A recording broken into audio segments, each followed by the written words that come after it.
और उसमें हमने, आप में से कोई है जिसने कुछ नोट किया था और वापस उस चीज को हम रिपीट कर सकते हैं कि हमने बच्चों की प्रोटीन के रूटीन के बारे में उस दिन क्या बात की थी?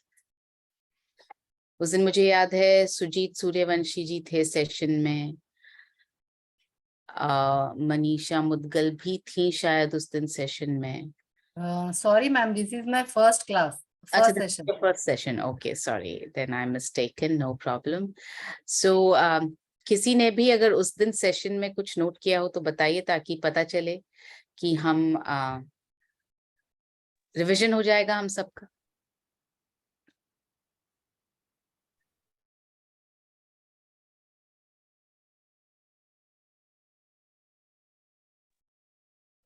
हाँ जी, सुजीत जी कहिए प्लीज। प्रोटीन के रूटीन में बच्चों के लिए उस दिन मैडम आपने बताया था कि प्रोटीन की जरूरत हर किसी को होती है, बच्चे से लेकर बूढ़े से लेकर जवान जो भी है।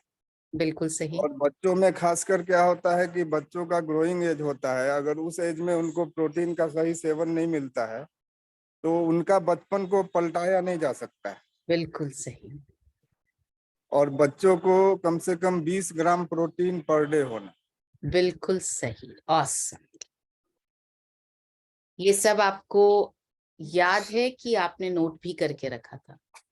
नोट भी है और याद भी है, सबकॉन्शियस माइंड में बैठा हुआ है। Very good, awesome Sujit sir, awesome. क्योंकि मैंने देखा नहीं इन्हें पढ़ते हुए, इसलिए पूछा कि ये याद है या लिख कर रखा था, इसलिए याद है। ये देखिए, लिख कर भी रखा था और याद भी है। बिल्कुल ऐसे ही होना चाहिए आपको। लिखकर तो रखना ही है, पर लिखकर इस तरह से रखना है कि आपके जहन में बैठ जाए, इसीलिए आपसे लिखवाया जाता है, बार बार कहा जाता है लिख कर रखिए। तो उन्होंने लिख कर रखा और उनके सबकॉन्शियस माइंड में बैठ गया है। अब डायरी पेन लेके फील्ड में नहीं जा सकते ना बिल्कुल कस्टमर सही को। बात है। आप कस्टमर के सामने डायरी खोल के थोड़ी बताएंगे, वहां तो आपको याद होना चाहिए ये चीजें। ऑसम, बहुत खूबसूरत बात कही आपने, और बिल्कुल वैसे ही कहा जैसे हमने उस दिन कहा था। प्रोटीन की जरूरत हर उम्र में होती है, बच्चों को स्पेशली ज्यादा होती है, क्योंकि अगर वो प्रोटीन से वंचित रह जाएंगे और उनकी शरीर में कोई कमी रह जाएगी तो उसको पलटाया नहीं जा पाएगा। मतलब अगर उनकी हाइट कम रह गई, उनका वेट कम रह गया, उनका डेवलपमेंट कम रह गया, तो वो बड़े होने के बाद पलटाया नहीं जा सकता है। इसलिए बच्चों के लिए प्रोटीन और ज्यादा जरूरी हो जाता है, और बच्चों को कम से कम 20 ग्राम प्रोटीन रोज मिलना चाहिए। Thank you Sujit sir. और मैं आप सबसे रिक्वेस्ट करूंगी, लिखना शुरू करें प्लीज, अपनी डायरी और पेन लेकर के बैठें। जो भी यहाँ पर आप नया सीखते हैं, चाहे वो सेलिंग से रिलेटेड हो, चाहे वो न्यूट्रिशन से रिलेटेड हो, चाहे वो कोई भी ऐसा पॉइंट हो जो आपको लगे कि वाओ, इस पॉइंट को मैं कभी यूज कर सकती हूँ या कर सकता हूँ, नोट करके रखिए। चाहे वो एक दूसरे के एक्सपीरियंस से सीखा हुआ कोई पॉइंट हो तो नोट करके रखें आप। चाहे कोई ऐसा सवाल हो जो आपके जहन में भी रहा हो और उसका जवाब मिलन सर ने दिया हो, उसको भी आप नोट करके रखिए। तो नोट करके रखने की आदत जरूर डालिए। सो हमने बहुत इंपॉर्टेंट पॉइंट्स, मेन पॉइंट समझे, बच्चों को प्रोटीन क्यों चाहिए। अब हम आज बात करते हैं कि थोड़े से जब बच्चे बड़े हो जाते हैं, जब वो युवा उम्र की तरफ पहुंचने लगते हैं, जिसको हम यौवनावस्था बोल सकते हैं, यौवन, एडोलेसेंट एज जिसको हम बोलते हैं, उसमें प्रोटीन की जरूरत क्यों है? एक बहुत खास वजह है उसमें प्रोटीन की जरूरत है। इस समय युवावस्था के वक्त बेटा हो या बेटी, दोनों के सेक्सुअल ऑर्गन्स का डेवलपमेंट होता है। इस वक्त प्रोटीन उनके सेक्सुअल ऑर्गन्स के डेवलपमेंट पे बहुत मदद करता है। दूसरा, इस वक्त उनकी जो हाइट है वो अपने मैक्सिमम लेवल पर पहुंच रही होती है। मतलब पूरी जिंदगी में उनकी हाइट जितनी बढ़ेगी, मैक्सिमम जितनी बढ़ सकती है, वो यौवनावस्था के वक्त पहुंचती है। उसके बाद उनकी हाइट नहीं बढ़ती है। यूजुअली बेटे की हाइट, एक लड़के की हाइट करीब 17-18 साल तक बढ़ती है, और एक बिटिया की हाइट तो 13 साल तक, 13 से 14 साल तक बढ़ती है, उसके बाद नहीं बढ़ती है। तो ये दोनों उम्र ऐसी हैं जहां पर वो अपनी हाइट की चरम सीमा पर पहुंचने वाले होते हैं. The maximum height that they can achieve is during this period and hence protein is important during this period. क्योंकि अगर वो प्रोटीन लेते रहेंगे और खेलते कूदते रहेंगे, एक्सरसाइज करते रहेंगे, तो उनकी न सिर्फ मसल स्ट्रेंथ बढ़ेगी बल्कि हाइट भी बढ़ेगी. ये एक ऐसा वक्त होता है जब बच्चे या तो फैट इकट्ठा करते हैं या बच्चे मसल बनाते हैं.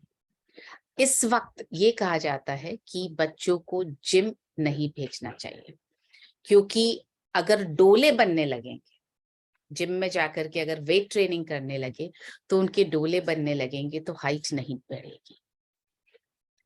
तो जो खेलने कूदने की एक्सरसाइज है, जैसे वॉलीबॉल खेलना है, बास्केटबॉल खेलना है, स्विमिंग करना है, साइकिलिंग करना है, रस्सी कूदना है, ये सारी एक्सरसाइजेस जिसमें उनकी मसल का विकास हो मगर डोले शोले ना बने, सिर्फ मसल का विकास हो, फैट ना बढ़े, उनकी हाइट बढ़े, उसके लिए प्रोटीन लेना जरूरी है और इस तरह की एक्सरसाइजेस करना जरूरी है.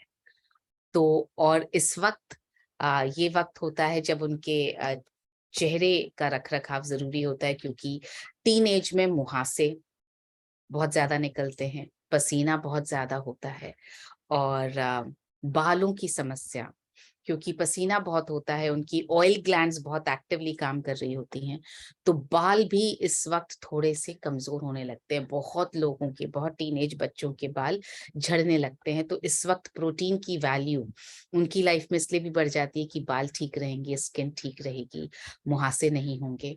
तो इसलिए अडोलेसेंट उम्र में, यौवनावस्था में प्रोटीन की जरूरत बढ़ती जाती है. और कितना प्रोटीन चाहिए? इस वक्त कम से कम 30 से 40 ग्राम प्रोटीन उनके शरीर को चाहिए ही चाहिए रोजाना.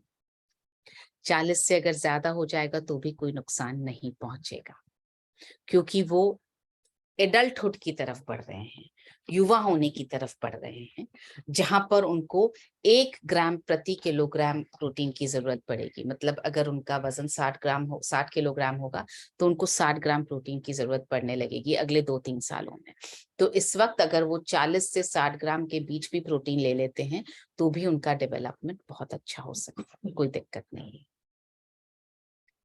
सो आपको मेन पॉइंट्स याद रखने हैं, बहुत सारी चीजें याद रखने की जरूरत नहीं है. अब आप युवावस्था में, जो एडोलेसेंट एज में, अगर आप किसी से कहेंगे कि ये पलटाया नहीं जा सकता है तो ये उतना अपील नहीं करेगा. पर आप ये कहेंगे कि इस वक्त सेक्सुअल ऑर्गन्स का डेवलपमेंट हो रहा है, इस वक्त जो है हाइट अपने चरम सीमा पर बढ़ेगी, इस वक्त या तो फैट बढ़ेगा या तो मसल्स का विकास होगा.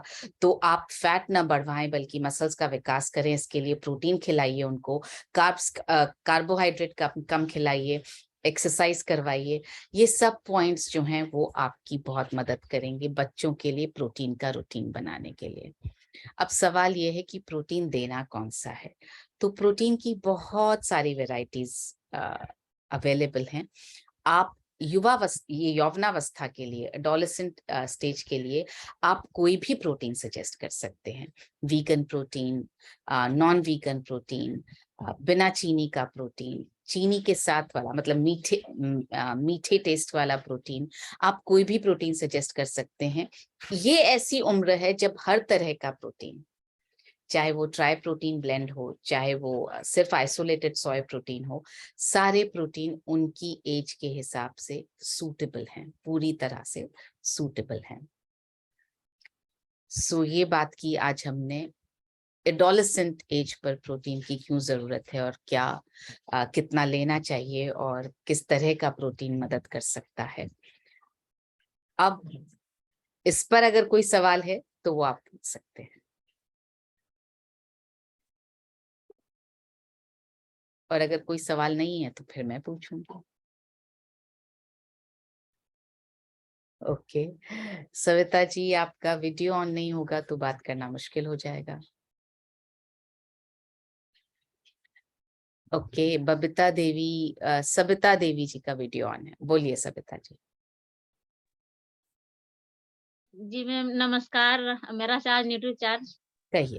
मेरा सवाल है कि अ, एक लड़की है 12 साल की और वो ये पीरियड हो चुकी है, तो उनको हम कौन-सा प्रोटीन दे सकते हैं? ओके। ये जब पीरियड शुरू हो जाते हैं उसके बाद आप उनको, जैसा मैंने कहा, कोई भी प्रोटीन आप दे सकते हैं। वीगन भी दे सकते हैं, नॉन वीगन भी दे सकते हैं। वैसे तो स्पेसिफिक जवाब इसका न्यूट्रीचार्ज के आपके जो ट्रेनिंग सेशंस होते हैं उसमें आपको मिल जाएगा, पर जैसा मैंने आपसे कहा जितनी भी रेंज है प्रोटीन की आप उसमें से कोई भी प्रोटीन सजेस्ट कर सकते तो हैं। मैंने दिए हैं उनको, जैसे 12 साल की है तो न्यूट्रीचार्ज किट्स क्या दे सकते हैं? हम वो नहीं, दिए हुए हैं। न्यूट्रीचार्ज किड्स मत दीजिए। हुँ। एडोलेसेंट लड़की जब पीरियड शुरू हो जाए तो आप प्रॉपर उनको प्रोटीन, विटामिन, मिनरल, फाइबर पूरा दीजिए। न्यूट्रीचार्ज किड्स आप बंद करवा सकती हैं। तो वो बच्चों जैसे वाला दे सप्लीमेंट मत दीजिए। जी, जी। उनको तो न्यूट्रीचार्ज रोमेन भी दे सकते हैं? बिल्कुल दे सकते हैं। Okay ma'am, thank you. Thank you Savita ji.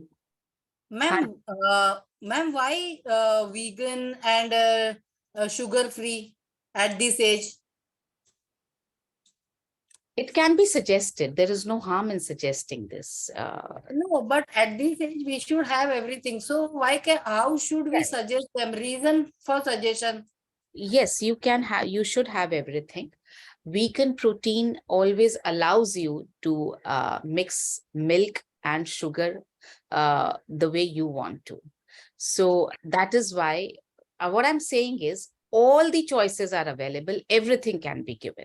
You can give vegan, which can be made non-vegan by adding milk, which you can add sugar to also. You can give them protein with sugar also, which is sweet in taste. You can give them any kind of protein. So in adolescent age, there is no restriction. So I am also coming with the same point of view that everything can be given to them.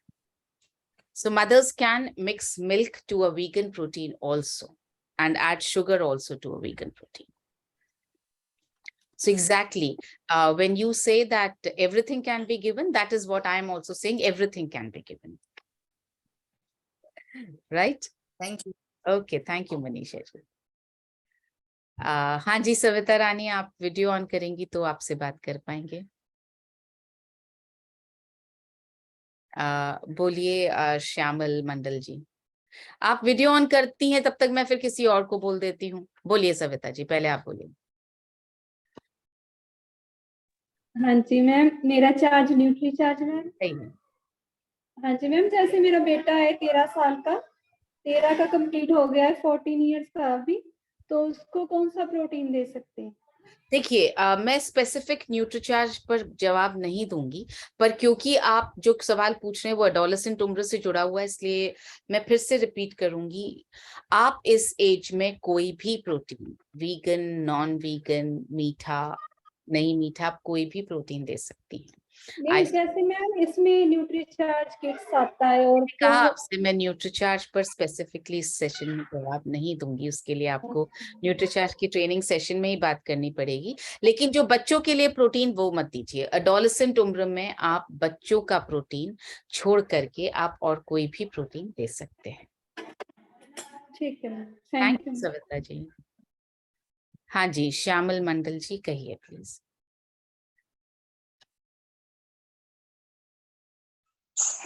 Ma'am, मेरा जो child है उसका वजन हो गया है लगभग 75 kilo और उसका एज है 14 ईयर।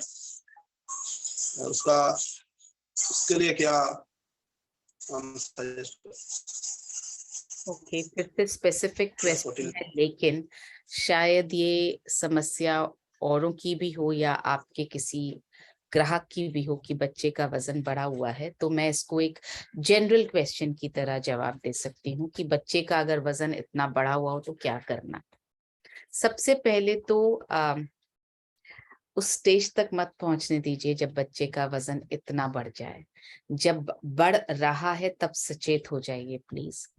अब जब बढ़ गया है इतना तो करना क्या है।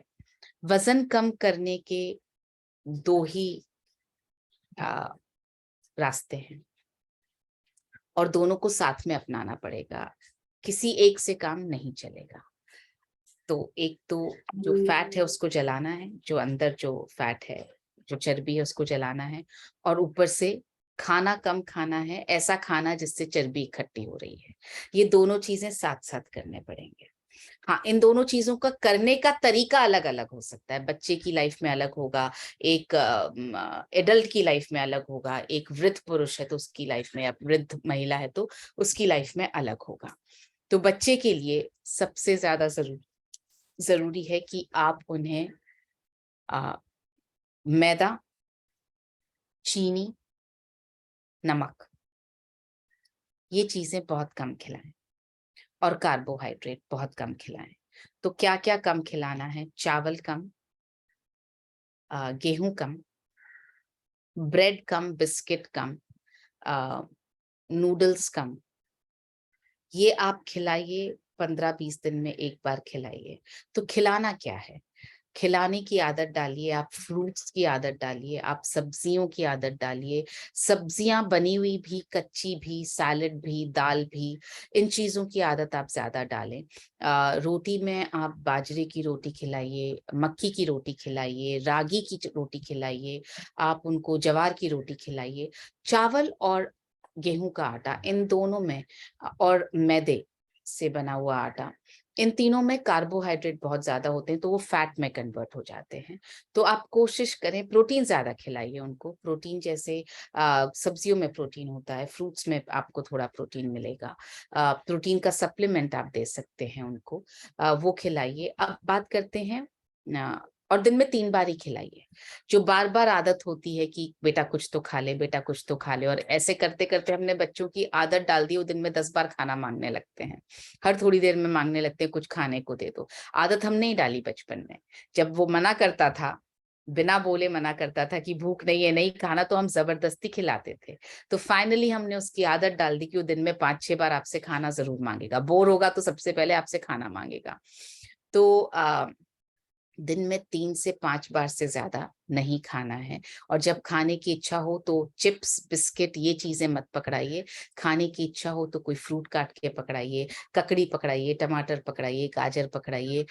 ऐसी चीज खिलाइए जिससे उसकी शरीर में ताकत भी आए, न्यूट्रिशन भी मिले।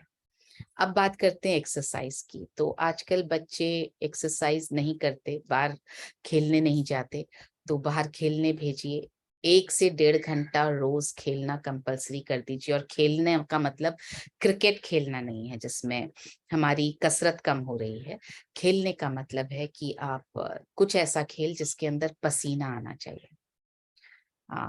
इतनी एक्सरसाइज हो कि, मैं कर दूंगी बस, इतनी एक्सरसाइज हो कि पसीना आए। तो दौड़ाइए, भगाइए, वॉलीबॉल, बास्केटबॉल, बैडमिंटन, ऐसे खेल खिलाइए। और 7 दिन खेलना, ऐसा नहीं कि 3 से 5 दिन खेल लिया तो चल जाएगा, 7 दिन खेलना है। सो ये करेंगे तो धीरे धीरे बच्चे का वजन कम होने लगेगा। कोई जादू की उम्मीद मत कीजिए और उसके पीछे मत पड़िए। धीरे धीरे आदत डालिए इन चीजों की। उसको बिल्कुल ये बार बार मत कहते रहिए कि मोटा है, वजन कम करना है। आप साथ में एक दोस्त की तरह, एक गाइड की तरह मदद कीजिए उसकी, उसको बुरा फील मत करवाइए। ठीक है? सो आई होप मैंने आपको जवाब दे दिया। Thank you so much Shyamal ji. Yes, Pradyumna Mishra, बोलिए।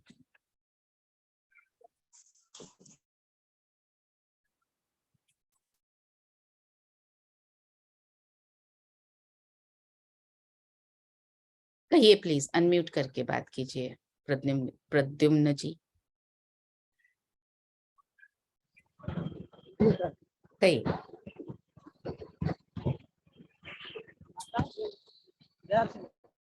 कहिए।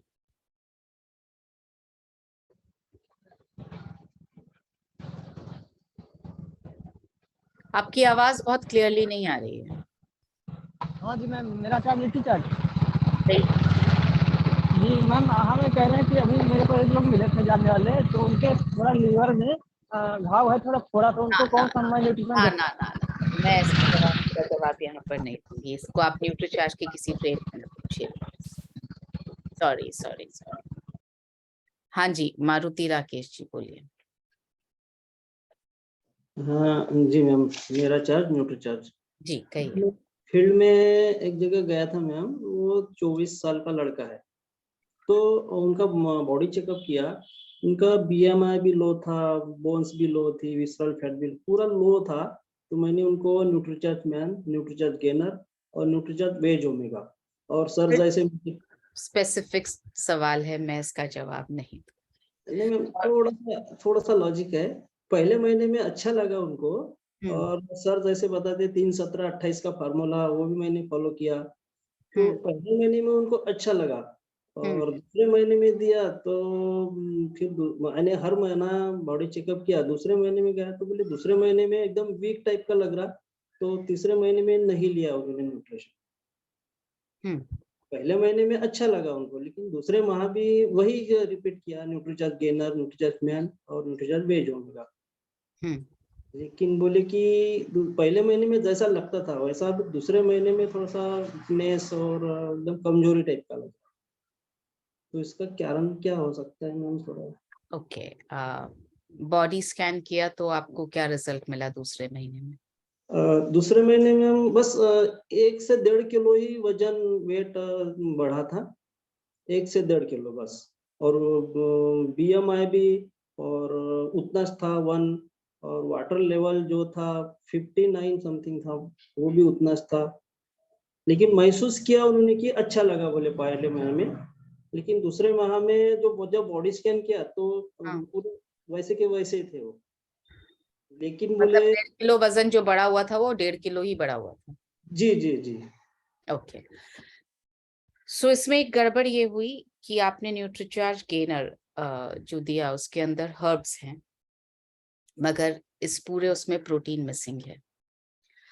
वजन बढ़ाने के लिए प्रोटीन की जरूरत है, मसल्स में ताकत के लिए भी प्रोटीन की जरूरत है। सो वो देना, वो सजेस्ट करना, प्रोटीन सजेस्ट करना बहुत ज्यादा जरूरी है, नंबर 1। नंबर 2, आप जब एक ही तरह की खुराक पर हैं और आप अगर बाय एनी चांस आपका फिजिकल वर्कआउट बढ़ गया है, क्योंकि आपको अच्छा महसूस हुआ तो आप फिजिकली थोड़ा ज्यादा एक्टिव हुए, तो चांसेस हैं कि आपको वीक लगने लगेगा, और कुछ दिन वीक लगेगा, कुछ दिन ठीक लगेगा, ये बहुत नॉर्मल है। ये आप कोई सप्लीमेंट लें या ना लें, ये आपको नॉर्मल जिंदगी में भी लगता है कि कभी आपको ठीक लगता है, कभी आप बहुत ज्यादा फिजिकल वर्क कर लेते हैं तो आपको ठीक नहीं लगता है, आप थोड़ा रेस्ट करते हैं तो आपको ठीक लगने लगता है। सो ये काउंसिल अगर आप ढंग से करेंगे तो कोई ये नहीं कहेगा कि ये सप्लीमेंट की वजह से हो रहा है। तो ऐसी सिचुएशन में जब आप आए, जैसे आपने गोल्डन अपॉर्चुनिटी थी कि आपने बॉडी स्कैन पर देखा कि 1.5 किलो वजन बढ़ा, तो इसका मतलब जो वजन नहीं बढ़ रहा था, बहुत वीक थे, वो बढ़ा, तो इसका मतलब ये हुआ कि सप्लीमेंट लेने से और बाकी जो चीजें उन्होंने जिंदगी में चेंज की उसकी वजह से उनका जो है वजन बढ़ा। तो ये बहुत अच्छी खबर थी। अगर आप उसके साथ उस वक्त उनको प्रोटीन ऐड करने को कहते कि अब जब आपका वजन बढ़ रहा है, प्रोटीन आप थोड़ा ऐड करेंगे और थोड़ी फिजिकल एक्टिविटी आप साथ में ऐड करेंगे, तो आपका वजन और बेहतर बढ़ेगा, आपके शरीर में और ताकत आएगी, तो अगले महीने उनको और ज्यादा सशक्त, सुदृढ़, मतलब मजबूत महसूस होता। तो अब भी आप वापस जाइए उनके साथ, उनके पास, और उनसे कहिए कि वापस शुरू करें, प्रोटीन के साथ शुरू करें, और फिर वो असर देखें, क्योंकि उनकी बॉडी ने न्यूट्रिशन को अपनाया, तो बॉडी तैयार है एब्जॉर्ब करने के लिए, तो फिर दोबारा से शुरू करने के लिए आप रिक्वेस्ट कीजिए, ये समझा करके कि मसल्स में ताकत के लिए प्रोटीन की बहुत जरूरत रहेगी, और ऐसा पॉसिबल है कि 2 महीने अच्छा लगे, तीसरे महीने थोड़ा सा हो सकता है प्लेट्यू आ जाए, जो ये हर एक की बॉडी में आता है, चाहे आप वेट गेन कर रहे हो, चाहे वेट आप लूज कर रहे हो, प्लेट्यू आता है। और 1.5 किलो 1 महीने में वजन गेन करना बहुत ज्यादा अच्छा है, अच्छे लोगों का नहीं होता है, ये भी याद रखिए। वेट गेन करना वेट लूज करने से ज्यादा मुश्किल है। सो अगर कोई 1.5 किलो वेट गेन कर रहा है 1 महीने में, तो ऑसम रिजल्ट है, ऑसम रिजल्ट है। वापस जाकर के मिलिएगा उनसे। थैंक यू मारुति जी। हाँ जी, बोलिए बाल मुकुंद भौरा जी, बोलिए प्लीज।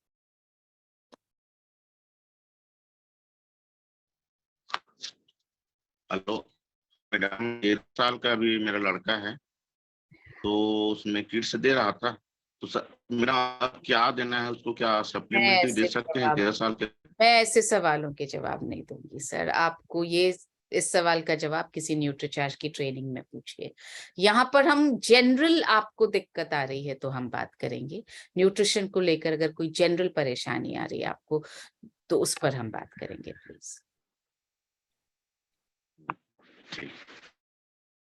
Thank you. म्यूट कर लीजिए सर आप अपने आप को प्लीज। हाँ जी, दीनदयाल दिवाकर जी बोलिए।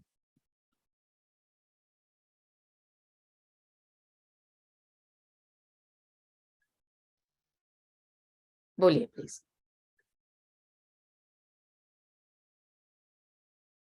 बोलिए बोलिए, फिर से अनम्यूट कीजिए आप, कहिए। जय सिंह सर, मेरा कहिए। हम पूछना चाहते हैं कि मेरा लड़का है 1 साल का, उसमें उसके लिए प्रोटीन क्या दें? मुझे सुनाई नहीं दिया। मेरा एक छोटा लड़का है जो कि 1 साल का है। नहीं सर, उसे ऐसे स्पेसिफिक सवालों के जवाब में बिल्कुल नहीं दूंगी। मैंने अभी बाकियों को भी मना किया है। वो आप किसी न्यूट्रिशन की ट्रेनिंग में पूछिए सर प्लीज। Thank you. हाँ जी, रामानुज पाल कहिए प्लीज। जय श्याम। कहिए। मेरा चार्ज न्यूट्री चार्ज जी। मैम, जो न्यूट्री चार्ज के जो ट्रेनिंग हो रहे हैं, जो हर एक प्रोडक्ट पे नॉलेज मिल रहा है, उसका सेशन कब कब होता है ये मेरे को पता नहीं लग सकता है। सर किससे वो पता? आपको न्यूट्रीचार्ज के ऑफिस में आप वहां पर फोन करके पता करें, उनके टोल फ्री नंबर पर। यहाँ पर इसका जवाब देना मुश्किल है मुझे। तो मैम नंबर मिल सकता है क्या? हाँ, टोल फ्री नंबर आपको मिल जाएगा, मैं चैट में लिख देती हूँ। लिख दीजिएगा। Thank you. हाँ जी, बोलिए तिलक जी बोलिए। हाँ मैम नमस्कार, मेरा चार्ज न्यूट्री चार्ज। एक जो ग्लाइसेम प्रोडक्ट है, मैं शुगर पेशेंट को दिया तो उसका तो नॉर्मल हो गया शुगर, लेकिन वो 3 महीना के बाद जो है सो कह रहे हैं कि नहीं लेना है, तो क्या उनको नॉर्मल होने के बाद भी दिया जा सकता है? ओके, क्योंकि ये ग्लाइसेम,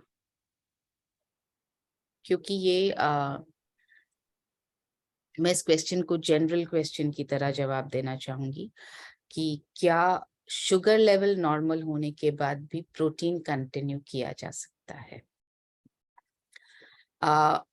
शुगर लेवल नॉर्मल होना और शुगर रिवर्स होना दो अलग अलग चीजें हैं। जिनका ब्लड शुगर हाई होता है, उनका ब्लड शुगर नॉर्मल आना आसान है। जो 2-3 महीने तक आप अगर प्रोटीन का सेवन करेंगे और अपनी लाइफस्टाइल को आप थोड़ा बदलेंगे तो वो नॉर्मल हो सकता है।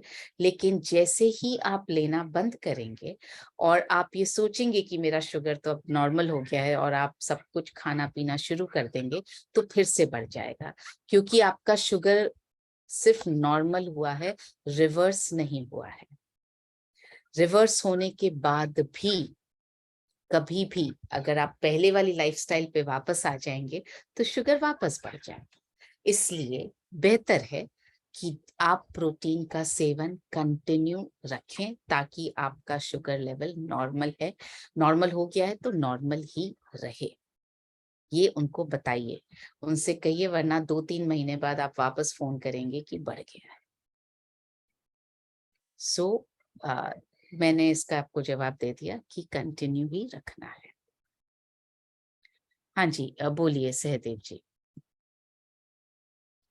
मेरा एक सवाल है कि एक 30 वर्ष की महिला है, उनको लिकोरिया का प्रॉब्लम है और नहीं, मैं स्पेसिफिक ऐसी चीजों के सवाल के जवाब नहीं दूंगी यहाँ पर। जब तक सवाल या तो एक्सपर्टिफाई कोर्स से रिलेटेड ना हो या जनरल न्यूट्रिशन या आपको कहीं सेलिंग में कोई समस्या आ रही है वो पूछें। इस तरह के सवाल आप प्लीज न्यूट्रीचार्ज के जो ट्रेनिंग सेशंस होते हैं उनमें पूछें प्लीज। प्रद्युम्न जी, आपसे तो बात हो गई है, मैंने मना किया है आपको, मैं आपके स्पेसिफिक सवाल का जवाब नहीं दे पाऊंगी। डॉक्टर फरमान खान, बोलिए प्लीज। और जी कहिए। मैम, मेरी भी एक थोड़ी सी एक वो है कि जो है पेशेंट मेरा चल रहा है जो डिस्चार्ज बीजे में उसको खिला रहा हूँ, उनको जो बोन मास था वो 2 किलो है, ठीक है, और जो है 3 महीने हो गए उनको चलते हुए, पर वो जो है 2 किलो ही आ जा रहा है, तो मैं क्या करूँ? क्वेश्चन बहुत स्पेसिफिक, क्वेश्चन बहुत स्पेसिफिक है, लेकिन क्योंकि इसका एक मतलब मैं इसको फिर से एक जनरल जवाब की तरह देती हूँ। बोन मास बढ़ना बहुत ज्यादा मुश्किल होता है। आप किसी को भी ये बिल्कुल मत कहिए बोन मास बढ़ जाएगा। बोन मास अगर सेम पर मेंटेन रह जाए तो भी बहुत बहुत बड़ी बात है, बहुत बड़ा रिजल्ट है। सो बोन मास मेंटेन रहे ये बहुत जरूरी है, बढ़ना तो ऑलमोस्ट नेक्स्ट टू इम्पॉसिबल है। अगर सेम कंटिन्यू कर रहा है महीने दर महीने तो बहुत अच्छा, बहुत अच्छी बात है। हाँ जी, बोलिए अनवर जी। नमस्कार मैम। जी कहिए। मेरा ये सवाल था मैम कि जैसे बॉडी स्कैनर पे अपन चेक करते हैं मैम, तो उसमें जो मेन होता है जैसे मसल्स है, बोन्स है, वाटर है, या जो इसका विसल फैट है वही बताता है। लेकिन कंफ्यूजन ये है मैम कि थायराइड का जैसे पता कैसे चलता है उस पे, अगर अगर कैसे पता करें मैम कि ये उसको सूखा थायराइड है या गीला थायराइड है, उसके बारे में अगर कोई मतलब पता करना चाहे तो कैसे करें मतलब? ओके, गुड क्वेश्चन कि थायराइड के बारे में कैसे पता करूं। थायराइड है या नहीं है ये सिर्फ और सिर्फ टेस्ट से पता चलेगा, जो लैबोरेटरी में ही हो सकता है। कुछ पहचान है जिससे आप पता कर सकते हैं। अगर अचानक से वजन बढ़ रहा है, अगर गले के आसपास बहुत सूजन है, सूजा हुआ आपको यहाँ पर दिख रहा है, चेहरा भारी दिख रहा है, या अचानक से वजन कम हो गया है और ये वाला हिस्सा उभर के बाहर आ गया है, मतलब कुछ लोगों का एकदम गला बिल्कुल सूखा हुआ दिखता है और ये जो बीच का हिस्सा है वो ऐसे उभरा हुआ दिखता है, तो भी उनको हाइपोथायराइड हो सकता है। सो थायराइड का देख के पता लग सकता है, लेकिन सिर्फ देख करके आप कह नहीं सकते हैं। आपको सिर्फ अंदाजा हो सकता है या शक हो सकता है कि शायद ऐसा हो, पर यकीन सिर्फ और सिर्फ लैब में T3, T4, TSH टेस्ट करवा के ही पता लग सकता है। किसी भी तरह का बॉडी स्कैन जो है वो नहीं बताएगा आपको थायराइड के बारे में। कुछ ही चीजें हैं जो बिना खून की जांच किए हुए पता लग सकती हैं। कुछ चीजों के लिए खून की जांच होना जरूरी है, तो बॉडी स्कैनिंग पर से आपको थायराइड का पता नहीं लगेगा।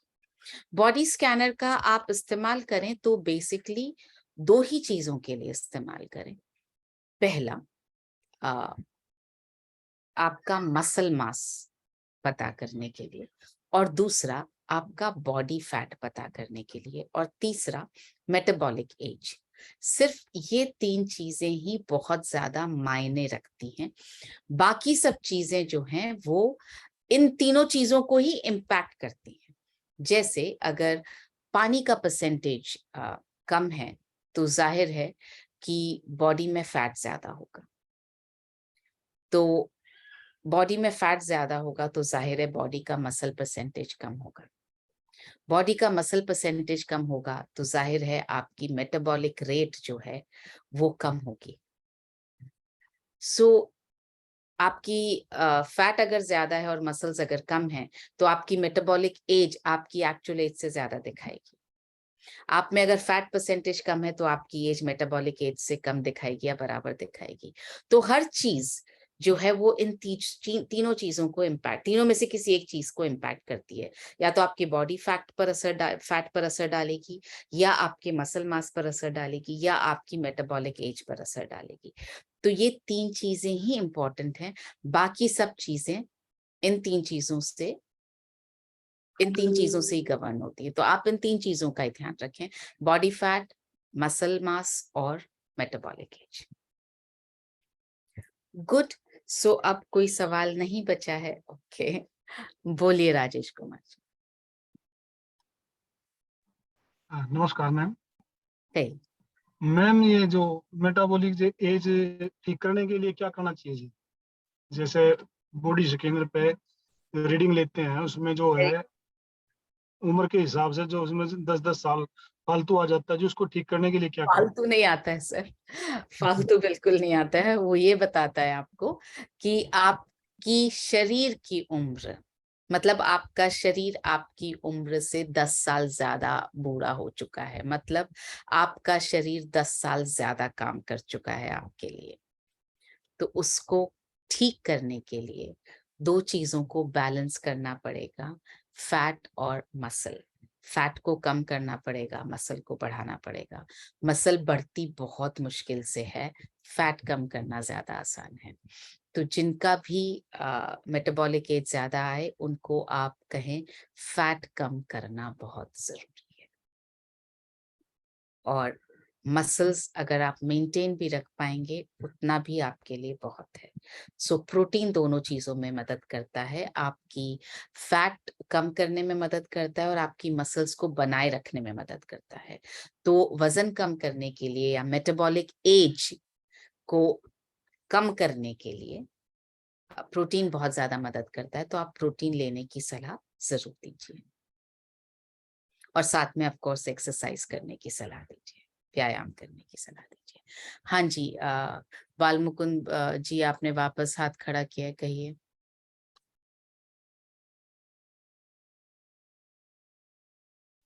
हाँ मैडम, फैट बढ़ गया है, तो प्रोटीन कितने 2 टाइम ले सकता हूँ मैं प्रोटीन? जी, फैट बढ़ गया है तो भी आप प्रोटीन 2 टाइम ले सकते हैं, फैट नहीं बढ़ा तो भी आप ले सकते हैं। प्रोटीन हमें चाहिए, एक एवरेज आदमी को प्रोटीन चाहिए 60 ग्राम। और अगर आप एक बार में 15 ग्राम प्रोटीन ले रहे हैं, तो आप 2 बार डेफिनेटली ले सकते हैं। 30 ग्राम प्रोटीन तो कम से कम आपको किसी सप्लीमेंट से मिल सकता है, तो आप डेफिनेटली दिन में 2 बार प्रोटीन ले सकते हैं। हाँ जी, बोलिए मुलुक रूपाली जी, बोलिए। हाँ, नमस्कार मैडम। नमस्कार। यस, मेरा चार्ज टीचर। मैडम, मुझे ये पूछना था कि मैं फील्ड पे जाती हूँ और अपॉइंटमेंट लेके जाती हूँ, और बॉडी स्कैन तो नहीं करती, लेकिन मुझे जो फील्ड पे अब 1 साल हो चुका है मुझे न्यूट्रिशन काउंसलिंग कोर्स का करते, और उसके मैंने नोट्स भी बनाए हैं हाइपोथायराइडिज्म और हाइपरथायराइडिज्म के ऊपर। और मुझे जब से मैंने नोट्स बनाए, मुझे डीप में पता चला है कि वो न्यूट्रिशन क्या होता है, लिवर का क्या होता है, और उस पे कौन सा काम और कौन सा न्यूट्रिशन देना चाहिए। तो मुझे ना थोड़ी घबराहट होती है, मुझे जब कस्टमर के सामने जाती हूँ तो मुझे थोड़ा घबराहट होता है, तो उसके लिए मैं क्या करूँ मैडम? Good, very good. खाना बनाती हैं? कितने साल हुए आपकी शादी को? 20 साल। 20 साल। खाना कैसा बनाती हैं? कॉन्फिडेंस से। कॉन्फिडेंस से। और टेस्टी बनाती हैं? लोगों को टेस्टी लगता है आपका खाना? यस।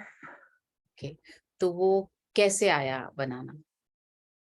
सीख कर, प्रैक्टिस करके। यस। पहले दिन चपाती बनाई थी, याद है कैसी बनी? थोड़ा टेढ़ी मेढ़ी हुई थी, गोल नहीं बनी। पर आज कैसी बनती है? आज एकदम गोल बनती है। कैसे बन रही है? प्रैक्टिस करके। तो आप जब भी सेलिंग के लिए जाएं, इनफैक्ट जब भी क्या, आप आज से शुरू कीजिए, प्रैक्टिस करना शुरू कीजिए। आप अपने आप को मिरर में देखिए और अपने आप से बात कीजिए, जैसे हम रोल प्ले करते हैं ना रोज सम्राट सर के साथ में। तो आप वैसा समझिए कि आपके सामने कोई कस्टमर बैठा है और आप उससे बात कर रही हैं, जैसे मैं अभी आपसे बात कर रही हूँ। तो आप इसी तरह से मिरर में देख करके बात कीजिए और प्रैक्टिस कीजिए कि आप जब उनके सामने बैठेंगी तो आप कैसे ग्रीट करेंगी, आप क्या कहेंगी जा करके, वो क्या जवाब देंगे। तो मन में जवाब सोचिए कि उन्होंने क्या पूछा और आपसे, और आप वापस बोल करके प्रैक्टिस कीजिए। जैसे आप किसी हाइपर थायराइड के पेशेंट के सामने बैठी हैं और उन्होंने आपसे बोला कि मेरा थायराइड इतना बढ़ा हुआ है तो मैं क्या करूं, तो आप क्या जवाब देंगी उनको। तो आप कैसे उनसे बात करेंगी, क्या आप ये बोलेंगी अरे अरे थायराइड बढ़ा हुआ है तो बहुत गड़बड़ है, या आप ये बोलेंगी कि कोई दिक्कत नहीं है, मैं आपको जो जो बताऊं आप वो करिए और देखिए 1-1.5-2 महीने में आपको रिलीफ महसूस होने लगेगा। आप ये नहीं कहेंगी कि एकदम ठीक हो जाएंगी, आप ये कहेंगी आपको रिलीफ महसूस होने लगेगा। पर आपको जो जो मैं कहूँ वो करना पड़ेगा। मैं आपको डिटेल में बताऊंगी आपको क्या खाना है, आपको क्या मेडिसिन लेनी है, क्या सप्लीमेंट लेना है, कितनी एक्सरसाइज करनी है, कौन सी एक्सरसाइज करनी है, और मैं आपके साथ कॉन्टिन्यूसली टच में रहूंगी। तो अगर आपको ये ठीक लगता है कि मैं आपके टच में रहूं, आपको मैं हो सकता है परेशान भी करूं, तीसरे दिन, चौथे दिन, 15वें दिन, 17वें दिन, 27वें दिन आपको मैं परेशान भी करूं कि आपने किया कि नहीं किया। आपको ऐसा लगेगा कि मैं आपके सिर पे बैठ गई हूँ, लेकिन मिल करके करेंगे तो हम इसको कर पाएंगे। तो आप इस तरह बात करेंगी किसी कस्टमर से तो वो बोलेगी बिल्कुल बिल्कुल नहीं, मैं करना चाहती हूँ। आप मुझे परेशान भी करेंगी तो भी कोई दिक्कत नहीं, मैं करना चाहती हूँ। तो आप ये प्रैक्टिस करके जाइए ताकि आप ऐसे ही उनसे बात कर सकें। आप घबराइए मत। जितना ज्यादा आप प्रैक्टिस करके जाएंगी ना उतना ज्यादा आपके लिए आसान हो जाएगा। और उस वक्त ये मत सोचिए कि मैं कहीं घबरा तो नहीं जाऊंगी, मैं कहीं गलत तो नहीं बोल दूंगी, ये मत सोचिए। अगर कुछ गलत निकल जाए तो बोल दीजिए कि अरे सॉरी सॉरी, मैं कुछ और सोच रही थी, गलती से ये कह दिया आपसे, मैं कहना ये चाह रही थी। तो आप सॉरी बोल करके अपनी बात को वापस रिवाइज कर लीजिए। ठीक। So practice will make you perfect. जितना प्रैक्टिस करके जाएंगी ना उतना ज्यादा आप अच्छी तरह से बात कर पाएंगे। Yes ma'am. और सेम चीज की रिहर्सल करते जाइए, 1 बार नहीं, 2 बार नहीं, 5 बार नहीं, ऐसा करके। या किसी को बिठा लीजिए घर में सामने, हाँ यस। उनके साथ रोल प्ले की प्रैक्टिस कीजिए कि तुम सवाल पूछो मुझसे, मैं जवाब देती हूँ। हाँ। और टफ सवाल पूछो ताकि मैं टफ सवाल के जवाब देना सीखूं। Yes ma'am. ठीक है। ठीक है, थैंक यू मैम। और अगले सेशन में आप मिलिंद सर को बताइएगा कि प्रैक्टिस की तो कितना फायदा हुआ। नक्की नक्की नक्की सर, नक्की madam. Okay Rupali, thank you so much.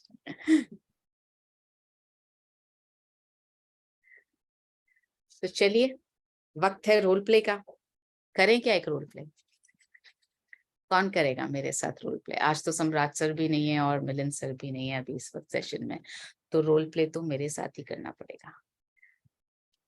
Okay, Ramanuj Pal ji ने हाथ खड़ा किया है। चलिए रामानुज पाल जी, आप रोल प्ले कीजिए मेरे साथ। आप मुझसे मिलने आए हैं, आपने मेरा बॉडी स्कैन किया और आपको पता लगा कि मेरा फैट परसेंटेज हाई है और मेरा मेटाबॉलिक एज मेरी एक्चुअल एज से 10 साल ज्यादा है। अब आप मुझे क्या एडवाइस करेंगे, क्या कैसे बात करेंगे आप मुझसे? मैम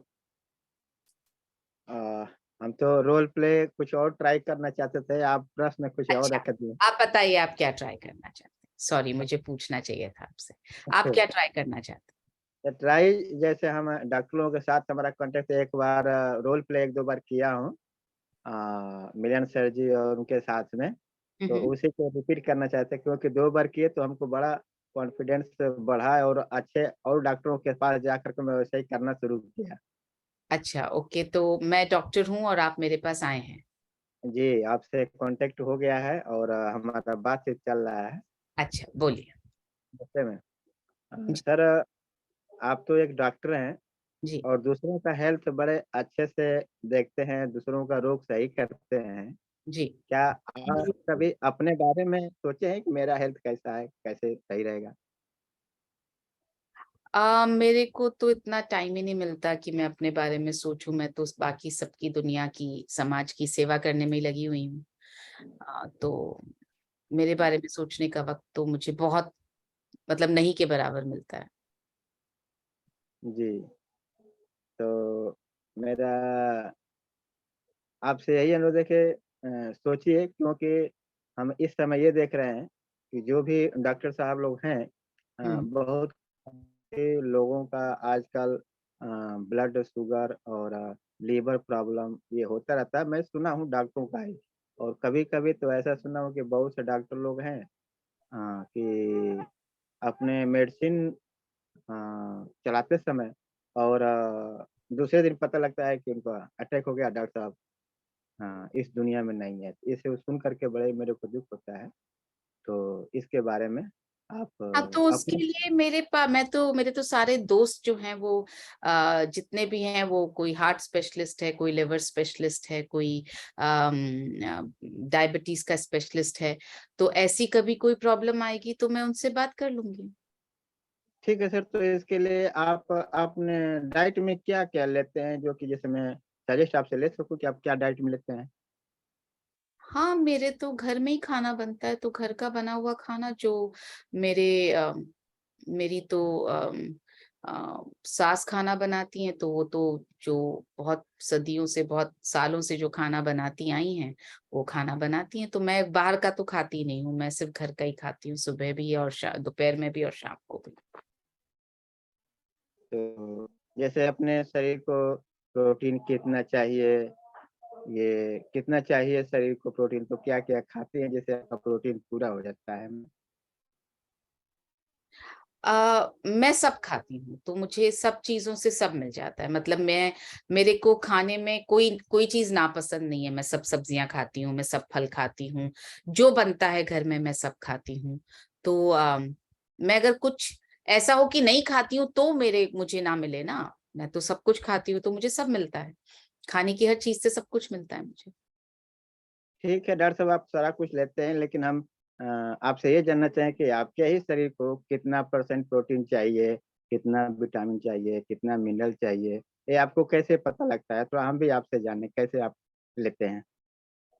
नहीं, ऐसा तो कभी कोई नापा नहीं है कि कितना विटामिन मिल रहा है, कितना मिनरल मिल रहा है, कितना प्रोटीन मिल रहा है।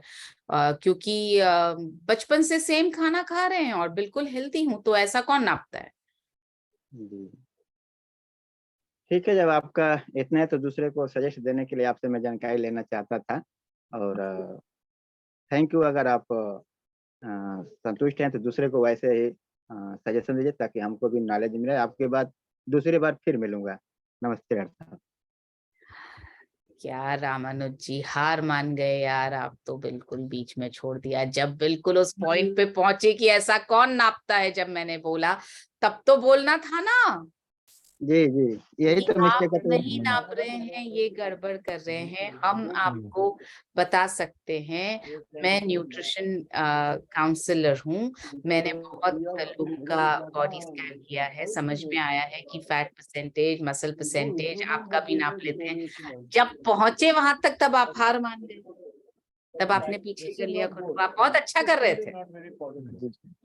Manisha, I know that you have another session at 8, तो ये 7:55 पे हम कर सकते हैं।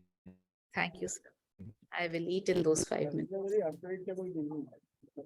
No, we can close even now. So let me take it for a minute. Sure, sir. So I hope people, so you can hand it over to me, no issues. Right, thank you.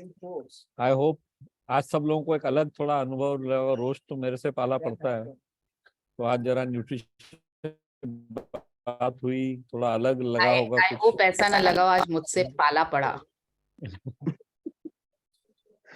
ठीक है sir. Okay, Anwar जी आप क्या कह रहे हैं बताइए। नमस्कार जी।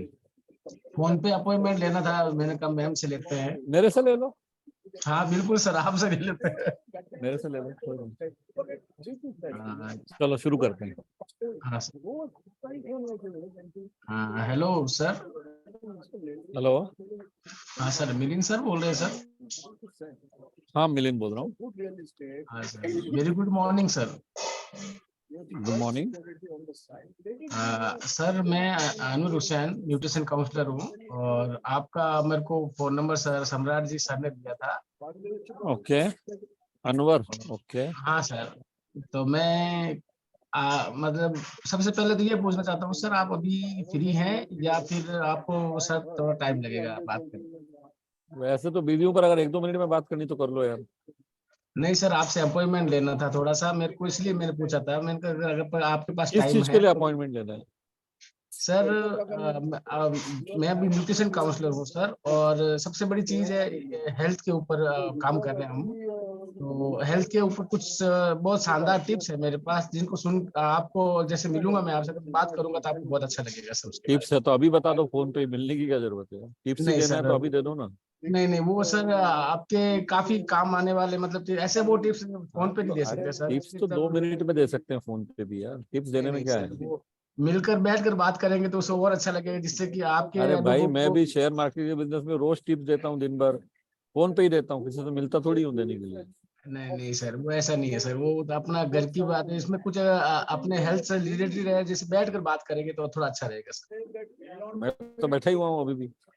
नहीं सर, ऐसे नहीं सर, ऐसा तो अपन बात कर ही रहे हैं, वो फोन पे बात करेंगे तो फिर मजा नहीं आएगा सर। आपका टाइम हमको चाहिए सर, और आप कब फ्री है सर वो बताइए सर, उसके हिसाब से मैं, जब भी आप फ्री हो सर, आपको मंडे संडे या इस महीने जब भी आपको टाइम मिले, आप मुझे वो टाइम दीजिए सर, उसमें बैठ कर अपन बात करेंगे सर।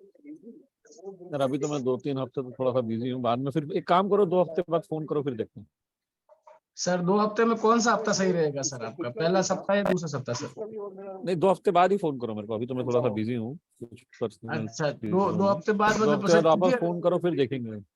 सर, पक्का क्लियर है सर, 2 हफ्ते बाद मैं आप आपसे मिल फोन कर सकता हूँ? लेना ना यार, अभी बहुत ज्यादा टाइम अभी नहीं है, आप फोन कर लेना 2 हफ्ते बाद, फिर देखेंगे, है ना? नहीं, बिल्कुल सर, बिल्कुल मैं जरूर फोन करूंगा सर आपको 2 हफ्ते बाद सर। थैंक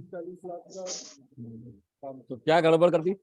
ये टिप्स कभी हाँ सर, नहीं बताइए। बोलना है, हाँ सर, थैंक यू सर। ये जल्द बिल्कुल निकाल दो। हाँ सर। टिप्स देने की जैसी बात की ना आपने, बहुत हल्की बात कर दी। अच्छा सर। टिप्स कभी नहीं बोलना है। अच्छा सर। क्योंकि टिप्स तो आदमी फोन पे ही ले लेगा, आपसे मिलने की क्या जरूरत है टिप्स के लिए? बिल्कुल बिल्कुल। है ना? चलो बढ़िया है, प्रयास बहुत अच्छा है, इम्प्रूवमेंट बहुत है, उसके अलावा कोई गलती नहीं थी। थैंक यू वो सर। आपने टिप्स बोल दिया इसलिए मेरे को मौका मिल गया आपको फंसाने का। नहीं बिल्कुल सर। तो चलो, तो कल सुबह 7 बजे हम फिर मिलेंगे। तब ओके तक के लिए सभी को बेस्ट ऑफ लक।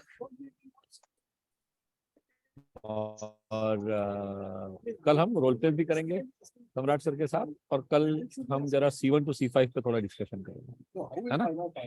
चलिए, thank you very much everyone, best of luck. कल सुबह मिलते हैं 7 बजे।